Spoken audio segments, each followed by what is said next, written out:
राहुल गांधी जी ने आरंभिक जीवन में नहीं किया, अब कर रहे हैं। 2024 का इलेक्शन आ रहा है, इस देश की जनता बजट तो पढ़ेगी नहीं। तो जिस देश की जनता बजट नहीं पढ़ेगी, उससे राजनीति आप किस मुद्दे पे करोगे? जाति के ही मुद्दे पे करोगे, धर्म के ही मुद्दे पे करोगे, क्षेत्र के ही मुद्दे पे करोगे। फिर हम एक लाइन निकाल देते हैं, एक शब्द निकाल देते हैं, भैया सब भाग्य का खेल है, भाग्य जो चाहे वो करवा ले। कुछ नहीं, नींद गहरी नहीं हो रही है ना, तुम सो नहीं पा रहे हो। ध्यान करो, साधना करो, सोने से पहले मन को शांत करो, नींद गहरी आएगी। कहने की क्या बात है, प्रयोग करके देख लो, घड़ी से करके बैठ जाओ और 10 मिनट तक अपनी सांस पूरी नाभि तक ले जाओ, तुम्हें पता चल जाएगा इन सांसों की कीमत क्या है।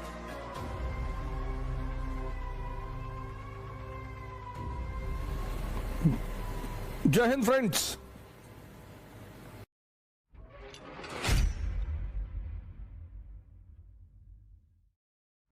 और आज का जो हमारा हेडिंग होगा वो है एजुकेशन।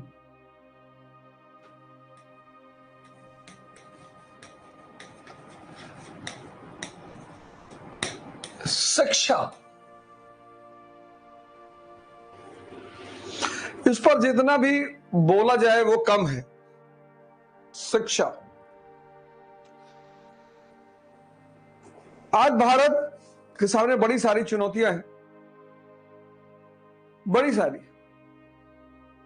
और उन चुनौतियों में जो सबसे अहम भूमिका है वो है शिक्षा की। मैंने अपने लगभग सारे लेक्चरों में कहा कि ई यानी ई, एजुकेशन का मतलब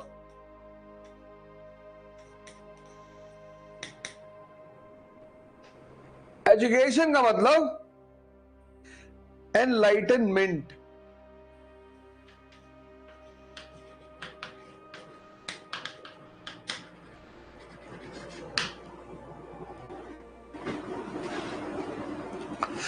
हमने क्या किया, हमने कहा एजुकेशन का मतलब अर्निंग।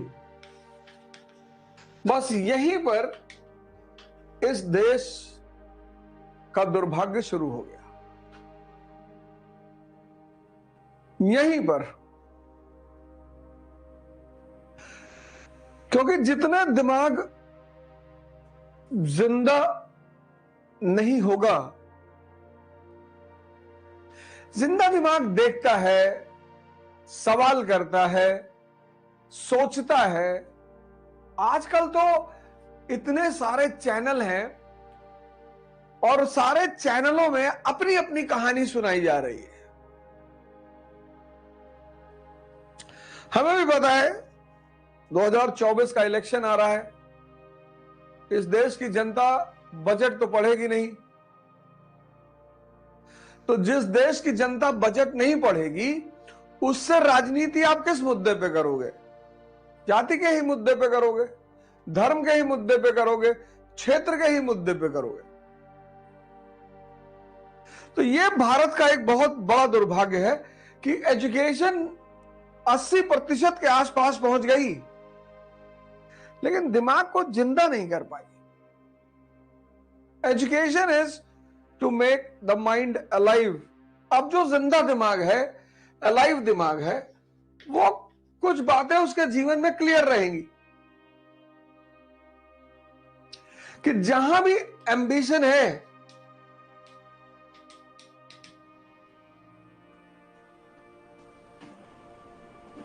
महत्वाकांक्षा, वहां त्याग अपने आप होगा, सैक्रिफाइस। वहां तपस्या अपने आप होगी, पेनेंस।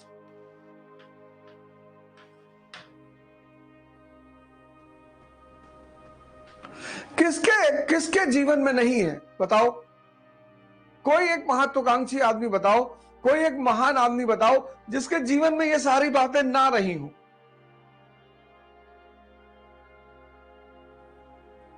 राहुल गांधी जी ने आरंभिक जीवन में नहीं किया, अब कर रहे हैं। एक जिंदा दिमाग यही करेगा।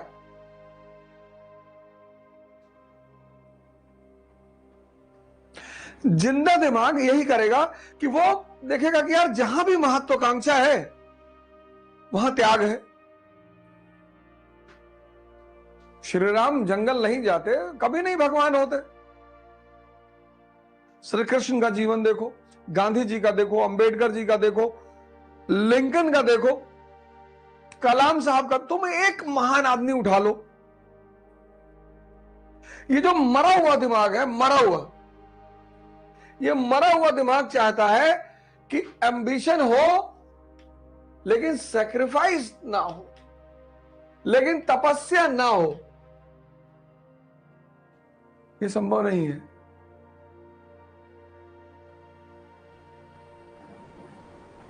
ये संभव है ही नहीं।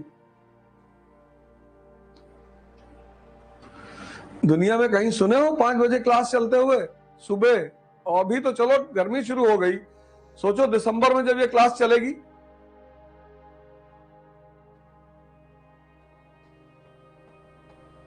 कुछ लोगों ने मैसेज किया, सर शाम को क्लास कर दीजिए, सुबह उठने में बहुत दिक्कत हो रही है। तो तुम पढ़ ही क्यों रहे हो? मजदूरी करो, ध्यान करो, साधना करो, सोने से पहले मन को शांत करो, नींद गहरी आएगी। नींद तुम्हारी 4 घंटे 5 घंटे में पूरी हो जाएगी। तुम्हारी नींद गहरी नहीं हो रही है ना, तुम सो नहीं पा रहे हो, क्योंकि जैसे ही आंख बंद करोगे सारी दुनिया सामने रोटेट होने लगेगी, परिवार, समाज, सब।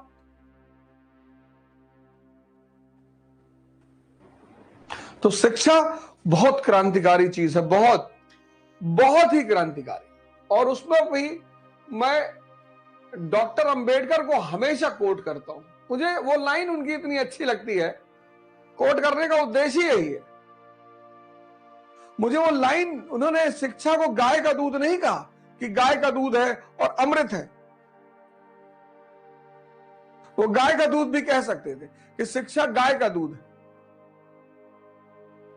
अमृत है। उन्होंने कहा शिक्षा शेरनी का दूध है। किनको कहा? वो जो दमित लोग थे, समाज में पिछड़ा वर्ग था, जो समाज की मुख्य धारा में शामिल नहीं थे, और खुद एग्जाम्पल बनकर दिखाया कि देखो मुझे कोई कहीं से भगा रहा है, मुझे मंदिर में मान लो नहीं भी एंट्री दी तो मैं इस देश के प्रजातंत्र के मंदिर में बैठ गया जाकर। ठीक है, मुझे हो सकता है भगवान के मंदिर में ना एंट्री दी गई हो, लेकिन मैंने इस शिक्षा के बल पर इस देश के जो प्रजातंत्र का मंदिर है वहां अपनी जगह बना ली। ये छोटी उपलब्धि है। तो अब शिक्षा पे नजर डालना बहुत जरूरी है। जैसे आज तुम देखो यूनाइटेड स्टेट्स ऑफ अमेरिका की शिक्षा, फिर तुम देखो भारत की शिक्षा, फिर तुम देखो अरब देशों अफगानिस्तान की शिक्षा। तो जिसकी जो दशा है वो उसकी शिक्षा की वजह से होगी। शिक्षा डिसाइडिंग फैक्टर है किस चीज का? समाज का, परिवार का और राष्ट्र का।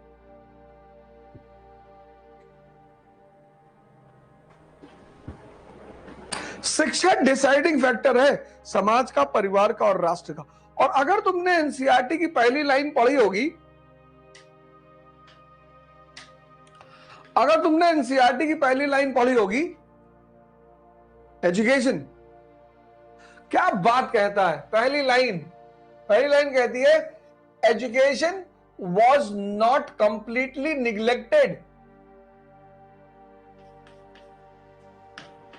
not completely neglected.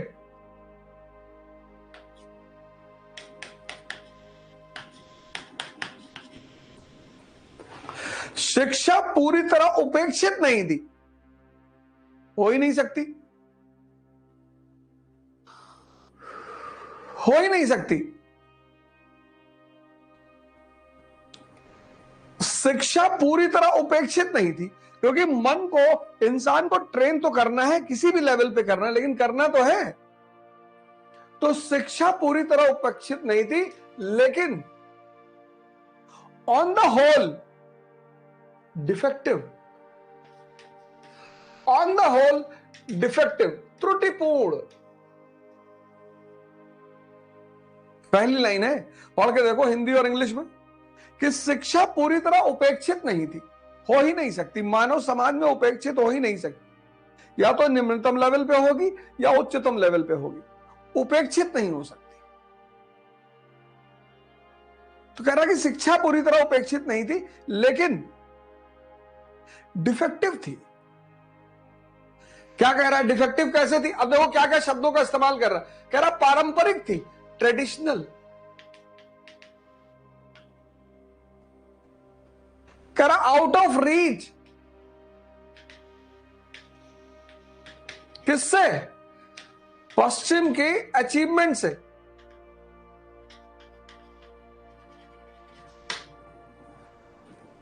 कह रहा पारंपरिक थी, आउट ऑफ रीच थी,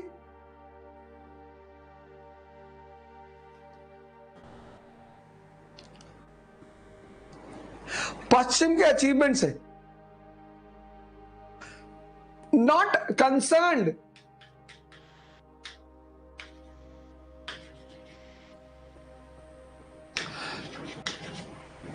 not concerned about facts and rationality, rationality, not concerned about facts and rationality.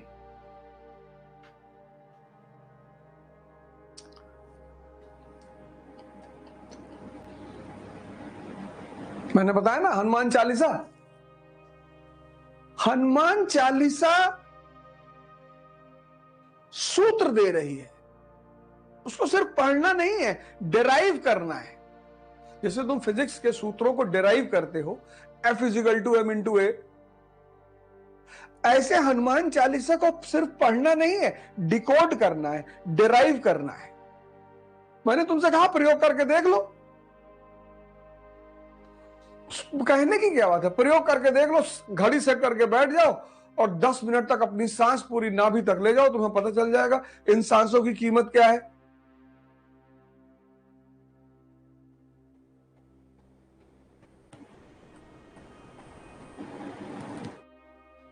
पूजा क्यों करें? बहुत बड़ा सवाल है कि पूजा क्यों करें। अब पूजा होती है आंख बंद करके। पूजा का मतलब, अब यही रैशनैलिटी देख लो, अब पूजा का मतलब मांगना नहीं, वर्शिप का मतलब आम आदमी के लिए मतलब क्या है? मांगना।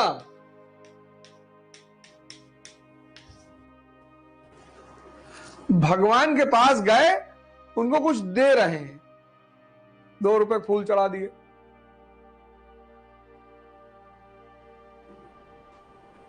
₹20 के लड्डू चढ़ा दिए, और फिर कह रहे हैं भगवान पीसीएस वाला रिजल्ट देख लेना। ₹5 फूल, ₹20 के लड्डू में इतना बड़ा काम लोगे तुम? पूजा मतलब मांगना नहीं, पूजा मतलब सेल्फ इंट्रोस्पेक्शन, आत्म मूल्यांकन। क्योंकि पूजा में आप क्या करते हो? आंख बंद करके बैठते हो। तो अब पूजा नुकसानदायक नहीं है, ये जो अप्रोच है ये नुकसानदायक है। ये चाहे मुसलमान पूजा करे, चाहे हिंदू पूजा करे, चाहे क्रिश्चियन पूजा करे, चाहे बुद्ध पूजा का, बौद्धिस्ट पूजा, सभी आंख बंद करते हैं। क्योंकि जब तुम आंख बंद करते हो तो तुम्हें खुद का दर्शन होता है। आंख बंद किए, देखे मन बुआ के घर पे बैठा हुआ है, तो जो मन बुआ के घर पे बैठा हुआ है वो यहां एनसीईआरटी में कैसे लगेगा? और जो मन लग ही नहीं रहा है अपने गोल में, उसको अचीवमेंट कैसे मिलेगी?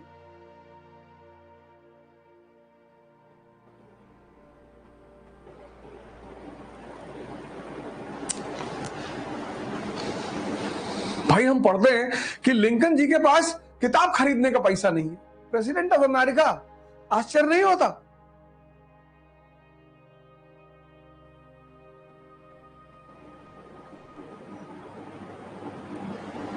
फिर हम एक लाइन निकाल देते हैं, एक शब्द निकाल देते हैं, कह रहे भैया सब भाग्य का खेल है, भाग्य जो चाहे वो करवा ले। कुछ नहीं, सब मन का खेल है।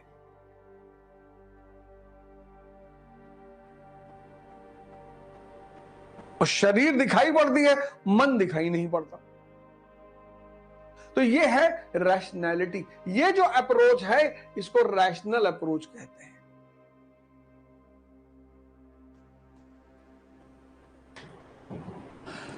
कबीर भी तो कह रहे हैं, मैं तो कुत्ता राम का मोतिया मेरा नाम। लेकिन वहां राम का मतलब क्या है? चेतना।